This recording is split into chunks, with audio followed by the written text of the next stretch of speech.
کہا جاتا ہے کہ ایک بار ایک نوجوان شیشے یا کانچ کے ایک بڑے مرتبان میں بیٹھ کر سمندر میں اترا۔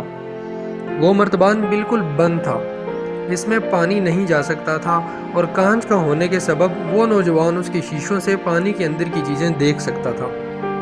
وہ اپنے ساتھ ایک کتا، ایک بلی اور ایک مرغی بھی لے کے گیا۔ اس مرتبان کے ساتھ ایک زنجیر منسلک تھی جس کی مدد سے وہ نوجوان پانی سے باہر آ سکتا تھا۔ وہ اس زنجیر کا سرا اپنے سب سے قابل اعتماد شخص کو دینا چاہتا تھا، اور اس لیے وہ زنجیر وہ اپنی محبوبہ کے ہاتھ میں تھما کر سمندر میں اتر گیا۔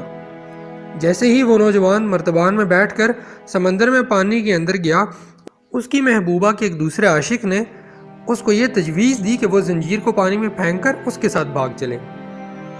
اس آدمی نے اس نوجوان کی محبوبہ کے ہاتھوں سے زنجیر لے کر سمندر میں پھینک دی۔ زنجیر بھی اب مرتبان کے ساتھ سمندر میں جا چکی تھی، اور اب وہ نوجوان خود ہی سمندر سے باہر نکلا اور کامیابی سے ہمکنار ہوا۔ یہ نوجوان اتنا عقل مند تھا کہ شیشے کے جار کے اندر بیٹھ کر وہ سمندر کا جائزہ لیتا تھا، اور یوں وہ دنیا کا پہلا شخص تھا جس نے آبدوز یعنی سب میرین کا تصور دیا۔ لیکن وہ نوجوان کون تھا؟ کیا آپ اسے جانتے ہیں؟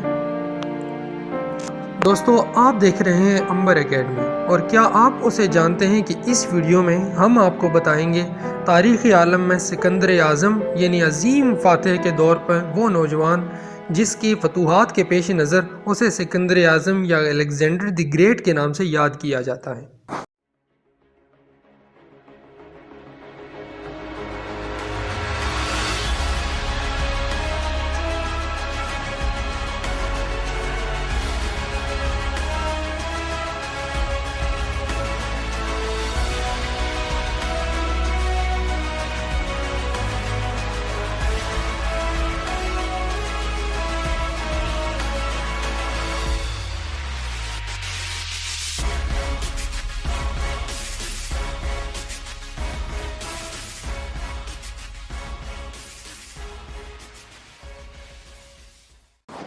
سکندر اعظم 356 قبل مسیح میں یونان میں پیدا ہوا۔ 350 سے لے کر 323 قبل مسیح تک مقدونیہ کا حکمران رہا۔ اس نے ارسطو جیسے استاد کی صحبت پائی۔ کم عمری ہی میں یونان کی شہری ریاستوں کے ساتھ مصر اور فارس تک فتح کر لیا۔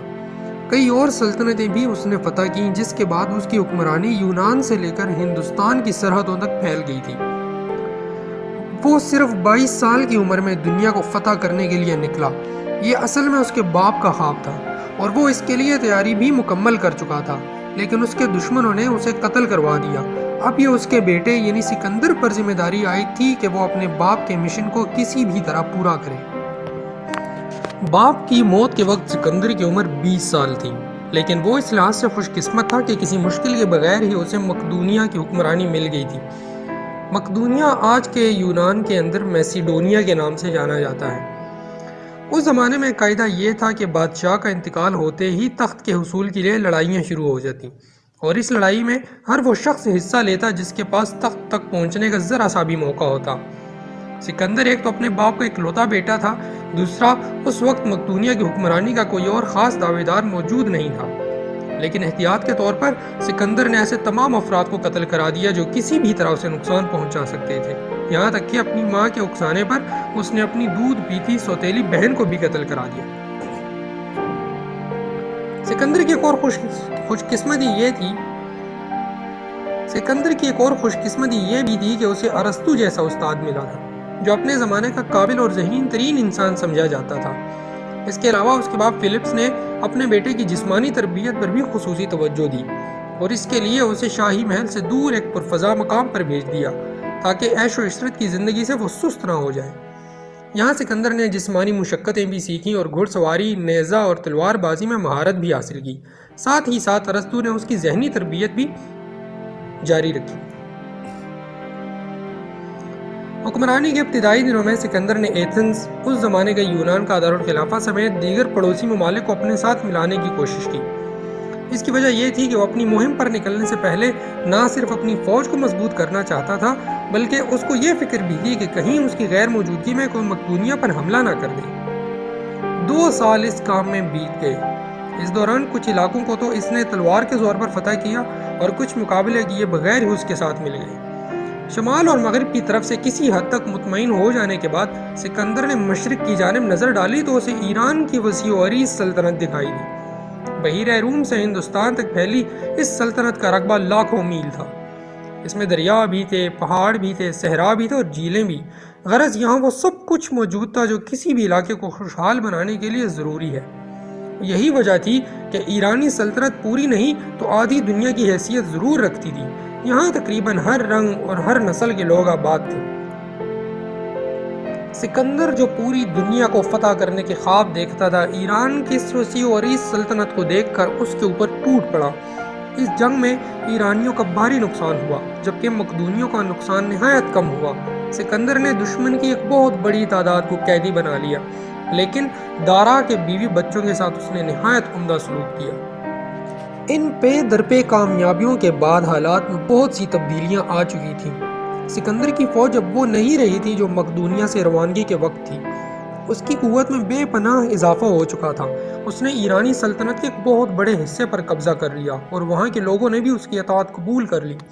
وہ یونانی سپاہی جو اجرت پر ایرانی فوج کے لیے لڑ رہے تھے، اب سکندر کے ساتھ دوبارہ شامل ہو گئے اور سکندر نے ان کے لیے وہی معاوضہ مقرر کیا جو انہیں شہنشاہی ایران کی طرف سے ملتا تھا۔ ان سب باتوں کے علاوہ خود سکندر کی طبیعت میں بھی بہت تبدیلیاں آ گئی تھیں۔ اس کے احساس خودداری میں اس حد تک اضافہ ہو گیا کہ اپنے آپ کو یونانی دیوتا زیوس کی اولاد سمجھنے لگا اور اپنے خلاف کوئی بات بھی نہیں سن سکتا تھا۔ یہی وجہ ہے کہ اس کے سب سے قریبی دوست نے اس کو دیوتا ماننے سے انکار کیا تو غصے کے عالم میں سکندر نے اپنا نیزہ اس کے پیٹ میں گھونپ کر اسے مار ڈالا۔ ایران کی فتح کے بعد بہت سے لوگوں نے سکندر کو مشورہ دیا کہ اس نے بہت سی فتوحات حاصل کر لی ہے، اب وہ واپسی کی راہ لے، لیکن اس پر تو دنیا کی فتح کا بھوت سوار تھا۔ اس نے کہا کہ وہ اس وقت تک واپس نہیں جائے گا جب تک ہندوستان کو فتح نہیں کر لیتا۔ یہ 327 قبل مسیح کی بات ہے جب اس نے ہندوستان کی طرف پیش قدمی شروع کر دی۔ اس وقت اس کی فوج میں 1,20,000 پیادے اور 15,000 سوار شامل تھے۔ کابل پہنچ کر اس نے اپنے لشکر کو 2 حصوں میں تقسیم کر دیا۔ ایک حصے کو براہ راست دریائے سندھ کی طرف روانہ کیا اور دوسرا حصہ خود سکندر کی قیادت میں شمال کی طرف سے آگے بڑھا۔ یہاں اس نے ایک ایسا قلعہ فتح کیا جس کے بارے میں مشہور تھا کہ روم کا بادشاہ ہرکل بھی اسے فتح نہیں کر پایا تھا۔ کوہ مور کے قریب نیسا کے مقام پر دونوں فوجیں آپس میں مل گئیں اور انہوں نے اٹک کے مقام پر دریائے سندھ کو عبور کیا۔ اس کے بعد دریائے جہلم کے قریب اس کا سامنا ہندوستانی راجہ پورس سے ہوا۔ ایک گھمسان کی لڑائی ہوئی اور پورس کے 20,000 آدمی اور 100 ہاتھی مارے گئے، لیکن اس کے باوجود پورس نے ہمت نہ ہاری اور مسلسل لڑتا رہا۔ اس نے اس وقت تک ہار نہ مانی جب تک اس کا جسم زخموں سے چور ہو کر بالکل نڈھال نہیں ہو گیا۔ پورس کو گرفتار کر کے اسی روز سکندر کے سامنے پیش کیا گیا۔ سکندر کی یہ عادت تھی کہ دشمن کا جو بھی آدمی گرفتار ہو کر آتا اسے اپنی صفائی میں کچھ کہنے کا موقع ضرور دیتا۔ اس نے پورس سے پوچھا، بتاؤ تمہارے ساتھ کیا سلوک کیا جائے؟ پورس نے جواب دیا، وہی جو ایک بادشاہ دوسرے بادشاہ کے ساتھ کرتا ہے۔ سکندر میدان جنگ میں پورس کی بہادری سے تو پہلے ہی متاثر تھا، اب اس کی گفتگو نے بھی اسے کم متاثر نہیں کیا اور بہادروں کو موت کے گھاٹ اتار دینا اسے بالکل پسند نہیں تھا۔ اس نے پورس کو معاف کر دیا اور اس کا تمام علاقہ بھی واپس کر دیا۔ اس کے جواب میں راجہ بھی اس کا دوست بن گیا۔ سکندر کو ہندوستان کے اندر تک جانے اور اس کے عجائبات دیکھنے کا بے حد شوق تھا۔ اس کا یہی شوق اور تجسس تھا جس نے اسے یہاں آنے پر مجبور کیا۔ دوستوں، آپ کو بتاتا چلوں کہ سکندر اعظم وہ پہلا شخص تھا جو ہندوستان میں گھوڑا لے کر آیا تھا۔ اس سے پہلے ہندوستان میں گھوڑا نہیں تھا۔ اس نے ہندوستان میں پینٹ یا پاجامہ بھی متعارف کرایا تھا۔